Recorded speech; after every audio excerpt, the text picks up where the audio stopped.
বাঘ পাশ কাটিয়ে চলে গেল। সর্বনাশ! বাঘটা তো পালিয়ে সোজা উত্তরের জঙ্গলের দিকে ঢুকলো। এ কি? এবার আমি আগে যাই কি করে? ওই বাঘটা যদি আমার উপর হামলা করে বসে?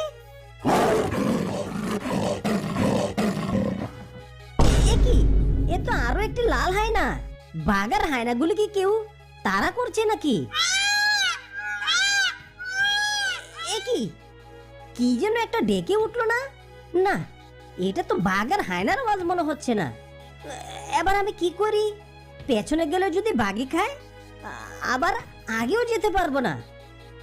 কোনো এক অচেনা জন্তু ডাকছে মনে হচ্ছে। এক কাজ করি, গাছে উঠে পড়ি, দেখি আগে জন্তুটা কি। এ কি? এ তো হায়না। তাহলে কি সুন্দরবনে হায়নাকে কেউ জাগিয়ে দিয়েছে?